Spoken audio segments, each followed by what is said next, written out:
You have been told that hope is a virtue, that it is the light in the darkness, the anchor in the storm, the one thing you must never, ever lose. This is the most beautiful lie you have ever been told, and it is the very reason your life is a series of quiet, crushing disappointments. Niccolò Machiavelli, a man who saw the world in shades of blood and iron, knew the truth. Hope is not your anchor. It is your cage.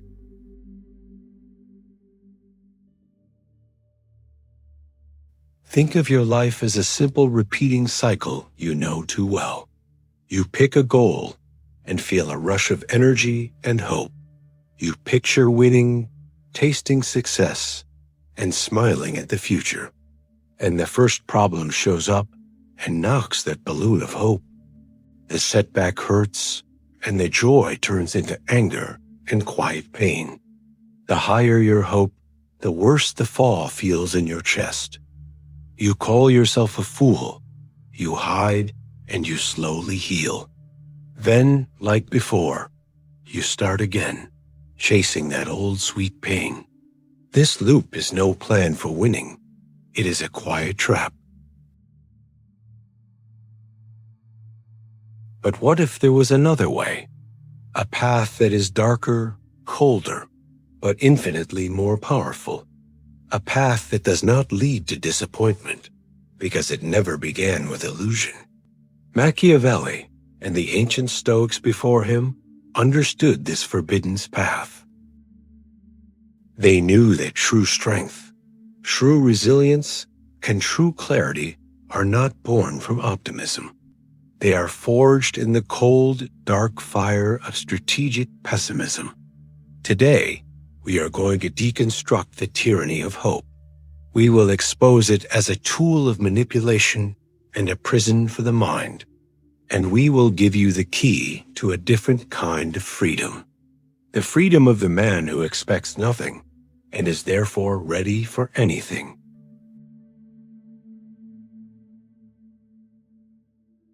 To understand this forbidden logic, you must first see hope for what it is.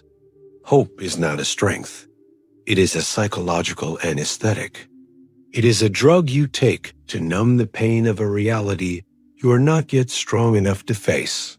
It feels good in the short term. It gives you a temporary warmth. But like any drug, it has dangerous side effects. It clouds your judgment. It makes you passive. And it makes you incredibly easy to control.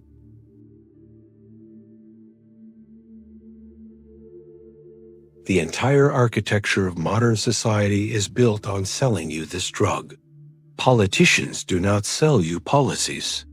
They sell you hope for a better future. Corporations do not sell you products. They sell you hope for a happier, more attractive life. Gurus do not sell you wisdom. They sell you hope that their one simple trick will solve all your problems. They are all dealers, and you are their most loyal customer.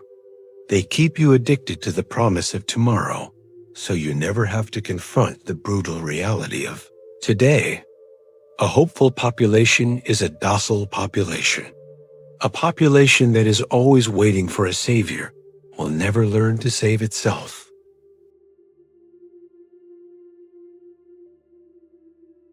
Machiavelli understood this. He knew that a prince who can control the hopes and fears of his people can control them absolutely. The strategist, the sovereign individual, must therefore be the one person who is immune to this drug. He must be a ruthless realist. This realism is not cynicism. Cynicism is the childish disappointment of a failed optimist. Realism is the calm, clear-eyed acceptance of the world as it is. A chaotic, unpredictable, and often brutal arena. To navigate this arena, you must master 3 laws of strategic pessimism.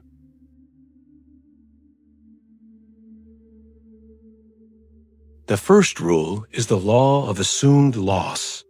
An optimist begins a project by picturing only success. He sees praise, money, and glory. This gives him a short burst of excitement. But when the first problem hits, he breaks. His confidence was built on a dream, not on reality.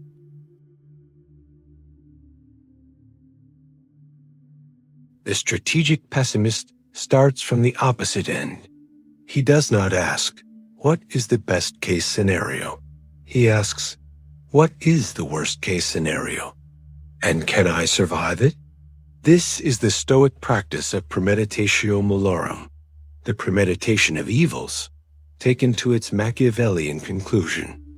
Before embarking on any venture of business, a relationship, a conflict, the strategist sits in silence and walks through the landscape of total failure. He imagines losing all his money. He imagines being betrayed. He imagines being publicly humiliated. He feels the cold sting of that imagined reality.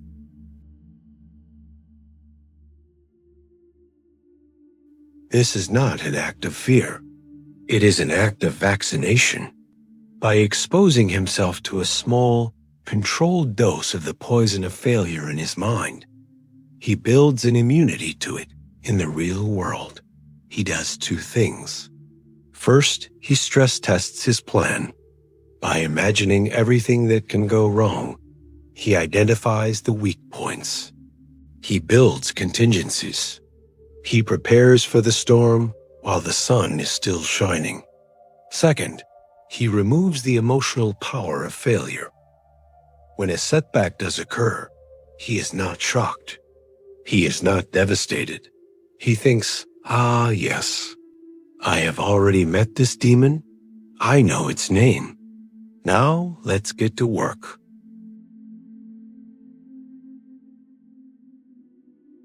The optimist is a gambler, betting his emotional stability on the hope that things will go well. The strategist is the casino.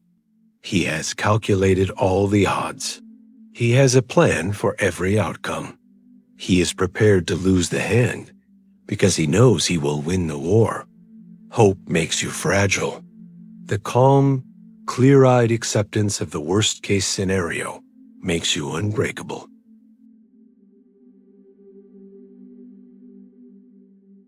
The second law is the law of cold motivation. The optimist chases motivation like a fix. He thinks he must feel inspired before he can act. So he waits for the right mood.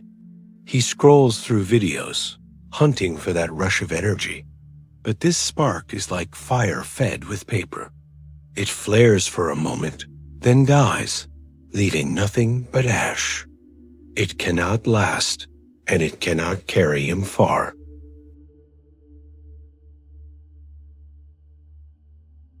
The pessimist with a plan doesn't lean on hope. He leans on desperation and discipline.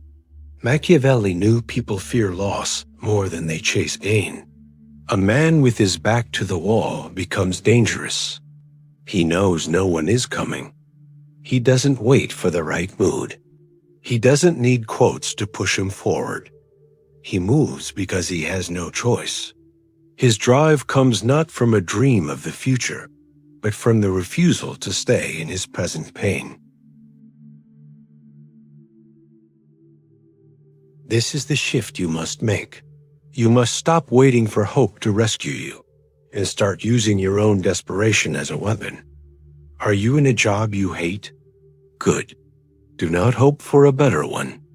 Let the daily, grinding pain of your current reality become the fuel that forces you to build your escape plan every single night with cold, methodical discipline. Are you in a relationship that is slowly killing your soul? Good. Do not hope it will magically get better. Let the quiet agony of every fake smile and every swallowed truth become the energy you use to build your own financial and emotional independence, so that one day you can walk away. Hope is a lullaby that sings you to sleep in your own prison. Desperation is the alarm clock from hell. It is loud, It is unpleasant, but it gets you out of bed. The strategist learns to cultivate a state of controlled desperation. He never allows himself to become too comfortable. He constantly reminds himself of the stakes, of the pain of stagnation, of the enemy at the gates.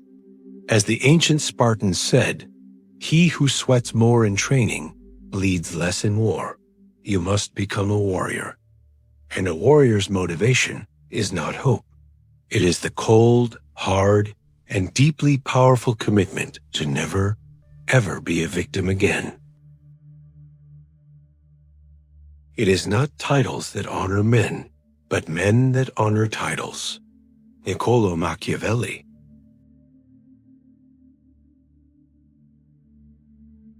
The third and most liberating law is the law of serene detachment. Hope is an act of attachment. It is the act of tying your inner peace to a specific external outcome. I will be happy when I get the promotion. I will feel secure when I find the perfect partner. My life will have meaning when I achieve this goal. This is a recipe for a lifetime of psychological torture. You are giving the keys to your inner citadel to the chaotic, unpredictable forces of the outside world. You are making your peace a hostage to fortune.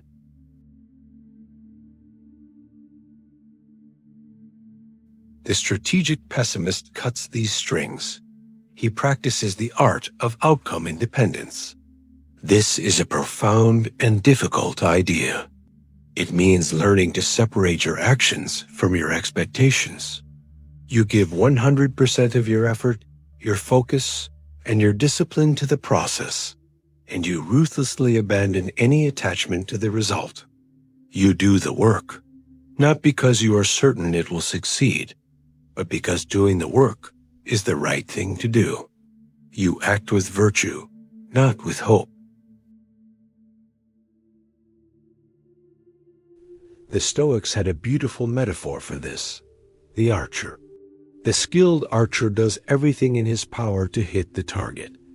He chooses the best bow. He selects the straightest arrow. He checks the wind. He aims with perfect focus. He releases the string with flawless technique.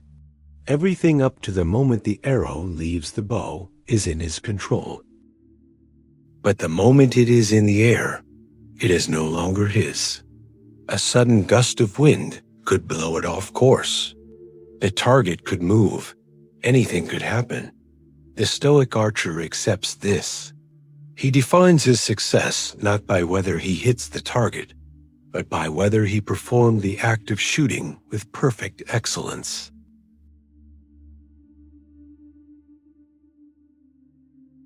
This is the mindset to build. Put your heart into the work, not for praise, but for the joy of doing it well. Love your partner with honesty today, without clinging to forever. Stand for what is right, not because you are sure to win, but because the fight itself has value. When your peace is no longer tied to the outcome, something shifts. You step off the ride of hope and despair. You find calm, steady ground even in the storm. You see that the only thing you can truly guide is what you do, and that has always been enough.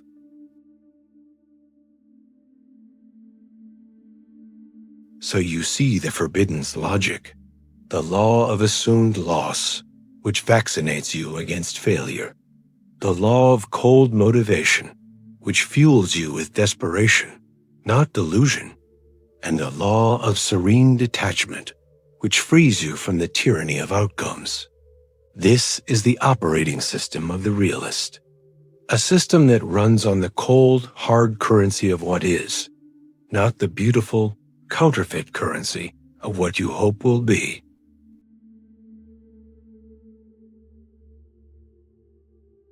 Hope is not the opposite of despair. It is its fuel. Hope is the kindling you gather for the fire of your own future disappointment. The constant cycle of hope and despair is a prison for the mind, and you have been both the inmate and the warden. The true opposite of despair is not hope. It is action. It is the calm, disciplined, and relentless execution of your duty in the present moment, without any attachment to the fruits of your labor. The man who has no hope has no fear, and the man who has no fear is truly free.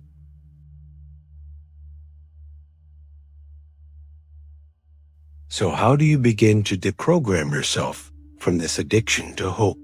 How do you perform this radical psychological surgery on your own mind?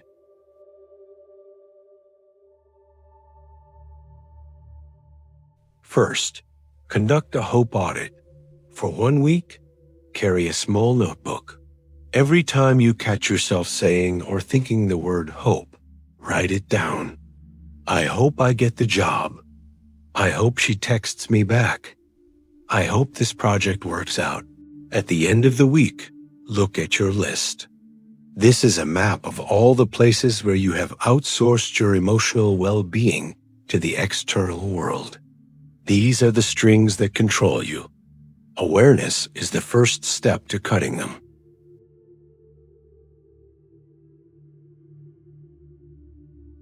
Second, practice microdoses of pessimism. This is a practical application of Premeditatio Malorum. Before any important event, a meeting, a date, a difficult conversation, take 60 seconds. Close your eyes and vividly imagine it going catastrophically wrong. Imagine being rejected. Imagine being misunderstood. Imagine failing completely. Feel the sting of it for a moment. Then, open your eyes and say to yourself, okay, I can survive that. Now, what's my plan? You are systematically desensitizing yourself to the fear of failure.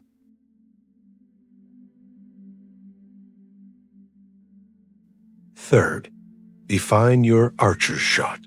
For every major goal in your life, separate what is in your control from what is not. Define your success only by what is in your control. Your goal is not to get the promotion. That is an outcome.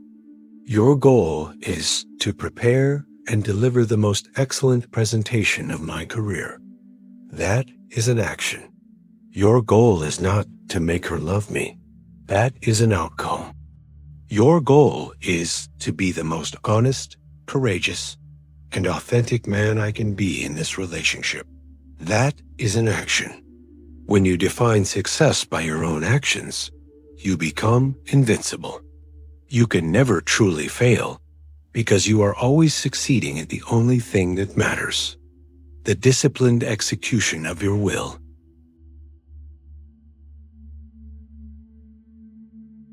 You have been given the keys to a prison you didn't even know you were in. The beautiful, sunlit prison of hope. You now see it for what it is. A tool of control, a source of weakness, a guarantee of future pain.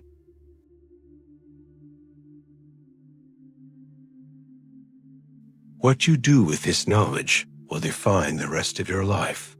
You can retreat back into the comfortable lie. You can continue to inject yourself with the sweet poison of optimism, riding the endless roller coaster of euphoria and despair. You can go back to waiting for the world to save you. Or you can choose reality. You can accept the world's brutal, beautiful chaos. You can use this knowledge not to become a cynic, but to become a warrior. A warrior who is prepared for the worst, and therefore free to create the best. A man whose peace is not dependent on the whims of fortune. A man whose strength is forged in the cold, clear fire of acceptance. The hopeful man is a beautiful dreamer. He is a poet, and he is prey. But the man who has abandoned hope for action, he is a king. If you are ready to stop waiting and start building, if you are ready to trade the prison of hope for the freedom of reality, Then make your declaration. Join the men and women who are choosing to be architects, not dreamers.